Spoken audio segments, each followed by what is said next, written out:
Store laser वो laser होता है जिसमें स्टोर से रिलेटेड, मतलब आपके मटेरियल, आपके स्टोर में क्या माल रखा हुआ है उसका एक लेज़र है, उसका एक अकाउंट है, ठीक है। और बिन कार्ड क्या है? बिन कार्ड तो उस सेल्फ के ऊपर पेस्ट किया हुआ एक कार्ड है जिसमें ये लिखा होता है कि आपके पास इतनी क्वांटिटी बची हुई है, इतनी आया था, इतना चला गया, कितने का बचा हुआ है ये कुछ भी मेंशन नहीं होता, ठीक है। कोई डेबिट क्रेडिट कुछ नहीं। अब देखो डिफरेंस क्या। First, accounting record. जो स्टोर लेज़र है वो कौन प्रिपेयर करता है?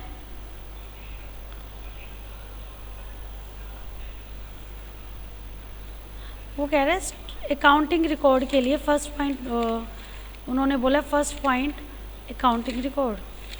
अच्छा, वो कह रहा है store laser is a basic accounting record, मतलब जैसे हमने अकाउंट्स के अंदर रिकॉर्डिंग की है सेम उसी टाइप से आप इसकी रिकॉर्डिंग करते हो। बट बिन कार्ड में कोई रिकॉर्डिंग नहीं है, एक टाइप का कार्ड है जो आप पेस्ट कर देते हो कि इस अलमीरा में इतना माल रखा हुआ है। Quantity and value.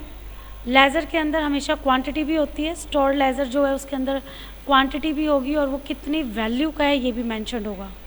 लेकिन बिन कार्ड में सिर्फ और सिर्फ क्या मेंशन होता है? क्वांटिटी। उसमें कितने का अमाउंट है वो मेंशन नहीं होता। क्लियर? उसके बाद है मेंटेनेंस। जो स्टोर लेज़र अकाउंट है या स्टोर लेज़र वो कौन मेंटेन करता है? एक कॉस्ट अकाउंटिंग डिपार्टमेंट, या आप कह सकते हैं कॉस्ट अकाउंटेंट मेंटेन करता है, जबकि जो आपका बिन कार्ड है वो एक स्टोर कीपर मेंटेन करता है, वो बनाता है और वही हैंग करता है। टाइम ऑफ पोस्टिंग, इसको ध्यान से समझना। टाइम ऑफ पोस्टिंग में वो बोलता है जो आपका स्टोर लेज़र है, लेज़र में आप ट्रांजैक्शन तब रिकॉर्ड करते हो जब वो ट्रांजैक्शन हो जाती है। तो देखो posting of transaction is done after it take place. आप अकाउंट्स में पोस्टिंग तब करोगे जब ट्रांजैक्शन हो जाएगी, जबकि posting is done just before the transaction. आप बिन कार्ड तो तभी चिपका दोगे जब आज मुझे पता है इस अलमारी में 100 यूनिट है, मैंने बिन कार्ड चिपका दिया कि 100 यूनिट है। अब ट्रांजैक्शन हुई नहीं है लेकिन उससे पहले ही मैंने बिन कार्ड चिपका दिया। लेकिन स्टोर लेज़र तो आपको तब मेंटेन करना है, स्टोर लेज़र में तो तब एंट्री होएगी जब एक्चुअल में ट्रांजैक्शन हो जाएगी। जब मैं कह दूँगी 100 यूनिट इशू कर दी तो स्टोर लेज़र के अंदर आप लिखोगे इशूड 100 यूनिट। बिन कार्ड क्या होगा? बिन कार्ड चेंज हो जाएगा कि बिन कार्ड अब इस अलमारी में कितना आइटम है, इस अलमारी में 200 यूनिट थी, 100 चली गई, अब कितनी है? 100। क्लियर? तो वो कह रहे हैं स्टोर लेज़र में तब पोस्टिंग होती है जब ट्रांजैक्शन हो जाती है, जबकि बिन कार्ड में ट्रांजैक्शन होने से पहले ही आप बिन कार्ड चिपका देते हो, वहाँ लिख देते हो, ठीक है। उसके बाद वो कहता है जो बिन कार्ड होता है पोस्टिंग प्रोसीजर, ट्रांजैक्शन में be summarised and posted periodically. Transaction आप समराइज फॉर्म में और पीरियोडिकली टाइम टू टाइम कभी भी नोट डाउन कर सकते हो।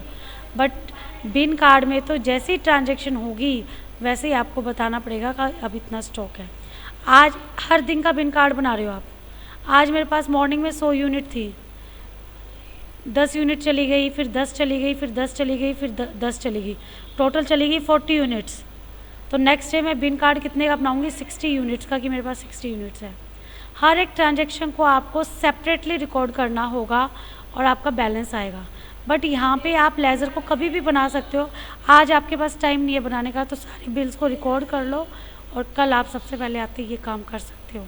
तो यहाँ पे पीरियोडिकली आप कर सकते हो ये काम, बट बिन कार्ड में आपको डेली बेसिस पे इमीडिएटली करना पड़ेगा जैसे ही ट्रांजैक्शन हो गई है। Is it clear?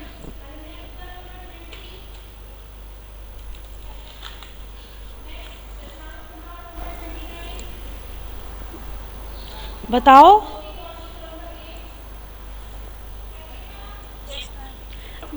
नेक्स्ट है आपका कॉस्टिंग ऑफ मटेरियल।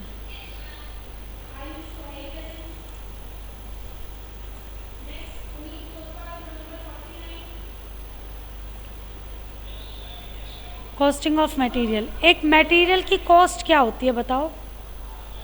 कॉस्टिंग का मतलब क्या होता है? रिकॉर्ड करना कॉस्ट को, डिटरमाइन करना कॉस्ट को, रिकॉर्ड करना तो कॉस्ट अकाउंटिंग हो गया। कॉस्टिंग मतलब determine the cost. Costing of material, material की कॉस्ट क्या होती है बताओ मुझे?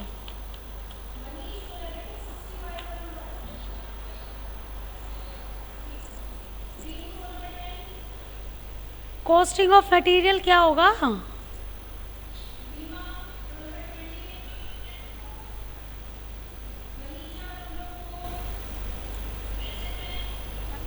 ऑफ मटेरियल में हम ये देखते हैं कि हमारा कितना खर्च हो रहा है प्रोडक्ट को बनाने में। जो मटेरियल आपने खरीदा उसके ऊपर जो आपका पैसा लग गया, that is costing of material, cost of material. उसके ऊपर ट्रांसपोर्टेशन लग गया तो वो भी ऐड हो जाएगा। अभी तो करवाया था तुम्हें, जितनी भी डायरेक्ट कॉस्ट है, जितनी भी इनडायरेक्ट कॉस्ट है, सब ऐड हो जाती है। कॉस्टिंग ऑफ मटेरियल उसको बोलते हैं हम। उसके बाद नेक्स्ट टॉपिक है आपका, मतलब जितनी भी कॉस्ट होगी सब ऐड कर देंगे आप, addition of all cost.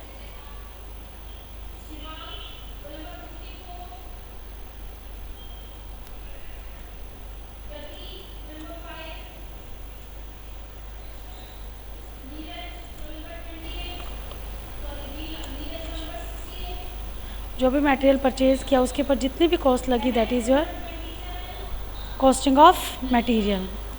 Next topic है आपका, दैट इज़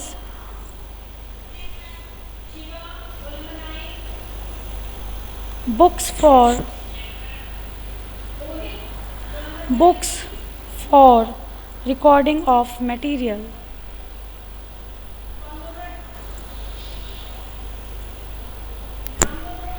आप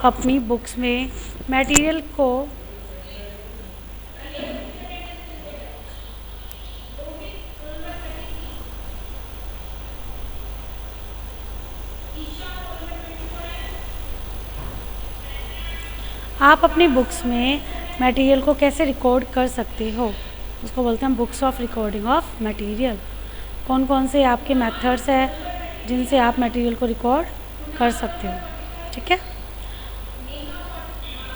बहुत इम्पॉर्टेंट नहीं है, इस चैप्टर का इम्पॉर्टेंट पोर्शन आएगा भी, लेकिन फिर भी 2 मार्क्स में आ सकता है। First, that is material in word book,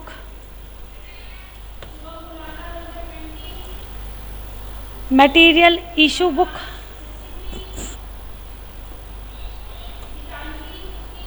material return book,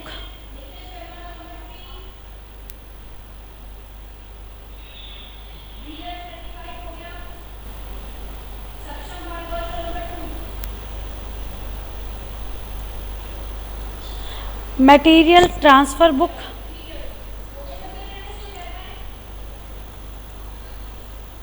store laser book.